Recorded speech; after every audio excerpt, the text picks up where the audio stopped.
Assalamu alaikum wa rahmatullahi wa barakatuh. Jama'a barkanku da shigowa shafina na YouTube, sunana Aminu Suraju. Yau na zo muku da bidiyo akan Ruby dangane da KYC, apply KYC da kuma dashboard balance naka.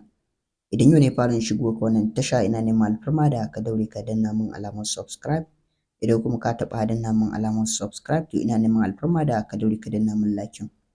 Zan fara muku bayani akan wannan home dashboard na farko kenan. Na yi bayani amma ta yi wani bai kalli bidiyon da ne ba dangane da wannan dashboard ɗin. Sai kuma dashboard wanda yake a cikin statistic, da kuma magana da zan yi ta ƙarshe shine akan yanda za ka yi apply na KYC bayan ka cike waɗancan ƙa'idojin. Da farko abin da za ka yi shine ka tabbatar da cewa ka ciccike duk wasu ƙa'idoji nasu kamar yadda kuke gani. Za mu taɓa criteria nasu.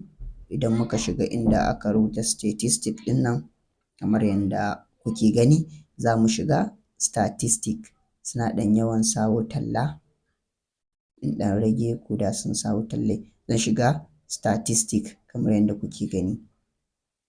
Za mu je mu duba mu ga yawwa ga inda aka ce user verified.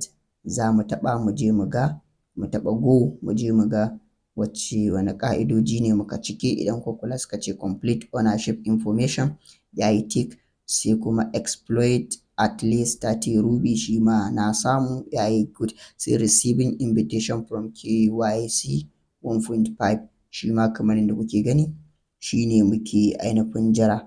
To idan muka dawo baya kamar yadda kuke gani, za mu shiga inda aka rubuta my group ɗin nan, my group. Yawwa nan ne za mu zo mu magana akan yanda za ka yi apply na KYC. To amma kafin nan zan muku bayani dangane da shi wannan dashboard ɗin. Shi wannan dashboard ɗin kamar yadda kuke gani nan gurin, shi wannan na nan gurin duk wani Ruby da ka tara gaba ɗayan shi a nan gurin yake. Sai kuma abu na gaba, shi Ruby da ka tara gaba ɗayan shi, shi kuma kun ga bai wuce dala gaba ɗaya Ruby da 507 ɗin nan, dala 2,812 kenan a yanda suka rubuta. Sai kuma abin da ake ce ma per day, abin da nake samu day, ina samun Ruby 14.4. Sai kuma darajar shi tana dala 79 dukan shi. Wannan kenan. Shi kuma na ƙasa referral ne da waɗanda suke online na ƙarshe kenan. To idan muka koma statistic ɗinmu, abin da za mu yi shine za mu fara dubawa mu ga dashboard balance ɗinmu. Bara mu shiga ku gani akan yanda za su tura maka shi Ruby naka idan an yi KYC, ma'ana wanda za su fara maka migrated ɗin shi. Abu na farko shine safe exploit ɗin nan guda 26. Okay, ba ma nan ba ne ba, sorry. Ba nan ba ne, ga gurin nan.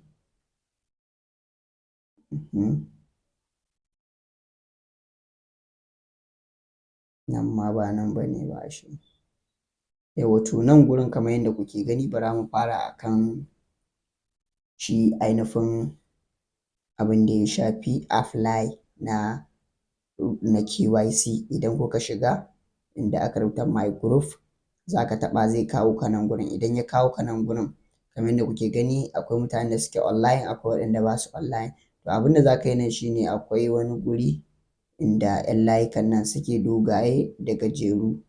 In nuna muku yanda za ku gane. Nan gurin kenan, za ku taɓa nan kamar yadda kuke gani. To abin da za ka yi nan shine za ka yi apply ne na KYC. Ga yana sorted by new member, filter by all ɗin nan. To abin da za ka yi a nan gurin shine kowanne inda aka ce new number za ka bar shi akan new number. Sai akan filter by za ka bar shi all, nan ma all kamar yadda kuke gani. to sai ka taɓa apply kamar yadda kuke gani. To ka riga ka yi apply kamar haka, to za ka ƙara komawa gurin apply ɗin kamar yadda kuke gani, sai ka je kuma ka yi apply na old. Za ka bar komai a yanda yake, sai inda aka ce old member ɗin nan za ka zo nan ma ka ba shi apply. Ma'ana wanda yake tsoho a cikin mutanenka kamar group ɗinka, idan kana da group kenan, to idan kai haka da kai da group ɗinka dukansu ka yi muku apply na KYC.